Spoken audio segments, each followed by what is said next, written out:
Le manager pilote de l'entreprise. Le manager est un cadre qui conduit une équipe. Il propose un acte d'autorité au sein de son groupe. Il définit les méthodes et les priorités qui permettront d'atteindre les objectifs de l'entreprise. C'est le maître de la manœuvre.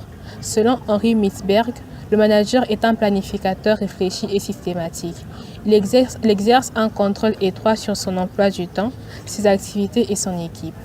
En tant que manager à la pointe de la pyramide, il est obligé d'avoir de l'efficacité, gérer le système de telle sorte que cette entreprise commerciale génère des bénéfices colossaux et productifs, de l'efficience. Il doit avoir la capacité de produire le maximum de résultats avec le minimum d'efforts conjugués, de la compétitivité.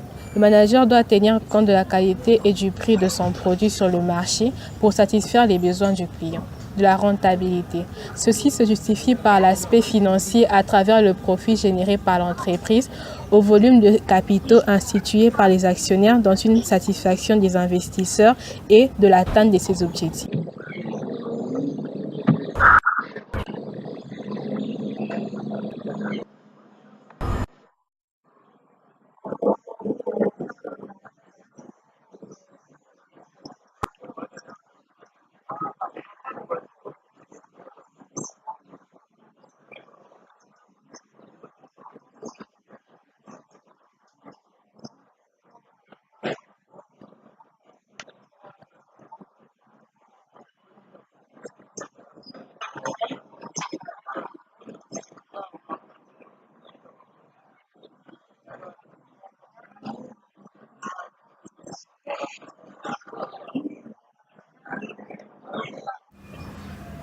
En conformité de la question de notre travail, nous avons estimé mieux de choisir un manager au sein d'une banque, plus précisément le manager de la Banque centrale du Congo, pour nous permettre de bien concilier la théorie à la pratique.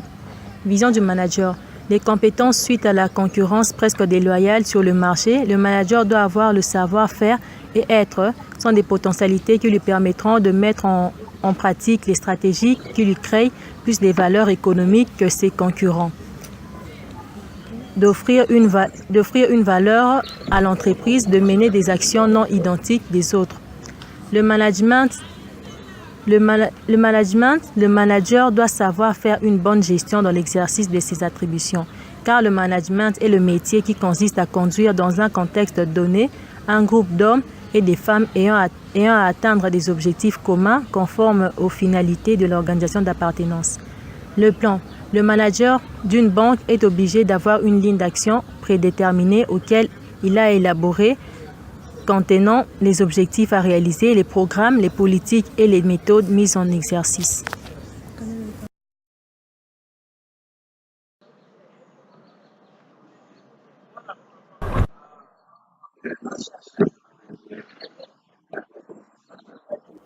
La décision du manager.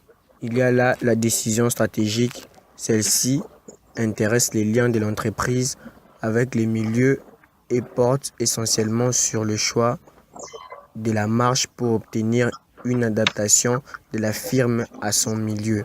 Exemple, le manager décide d'engager des ressortissants du milieu où se trouve l'entreprise. La décision tactique, elle se rapporte à la gestion des ressources, acquisition, organisation et développement des ressources. Des décisions à moyen terme, ces décisions que prend le manager dans l'entreprise sur plusieurs exercices, elles sont aussi réversibles, mais les actions correctives sont coûteuses et lentes. Décisions à long terme. Les managers prennent des décisions qui concernent même l'existence de l'entreprise, c'est-à-dire ses principes fondamentaux, sa culture, son identité, sa politique générale.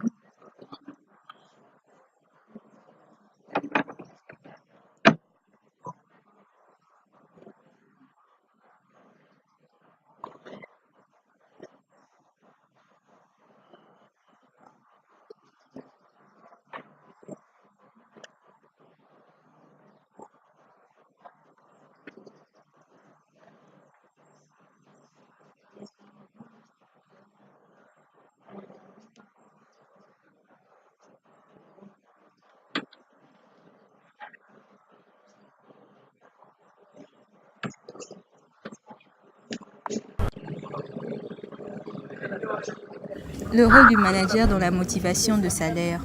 Quand on parle de la motivation de salaire, on a tendance à penser récompense, cadeau, avantage. Pourtant, un facteur autre que matériel se place bien avant tout cela. Le facteur humain. Et c'est en cela que les dirigeants d'une entreprise et les managers ont un rôle primordial dans la motivation de leurs collaborateurs. La motivation est donc bien un acte managérial et si une règle devait être retenue, cela serait de toujours garder à l'esprit qu'en tant que leader, ses actions et réactions prises par exemple par ses collaborateurs. De ces faits, 3 conseils nous aideront à avoir une bonne pratique permettant de maîtriser l'équipe. Savoir écouter et communiquer, faire confiance et responsabiliser, montrer l'exemple et respecter.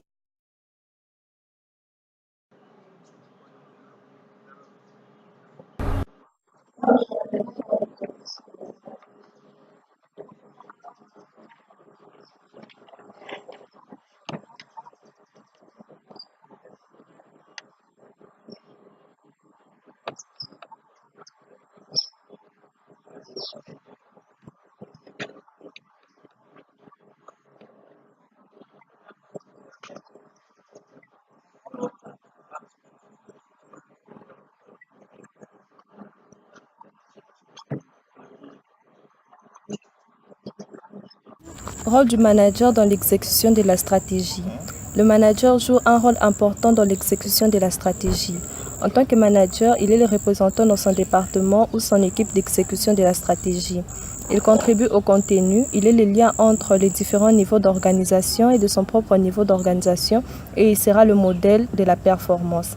S'il n'entreprend pas de bonnes actions et s'il ne remplit pas bien son rôle, la stratégie de son entreprise ne restera qu'une vague exercice sur papier. Il est un héros de la performance. Alors, comment devenir un bon manager axé sur la performance, un héros de la performance, au lieu de réinventer de nouvelles stratégies?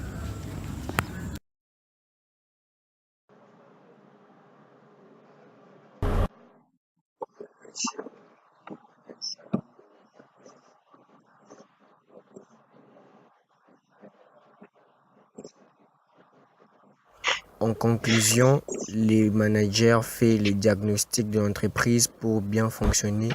Les managers est obligé d'évaluer la santé réelle et tenter de formuler des solutions en identifiant les maladies de l'entreprise.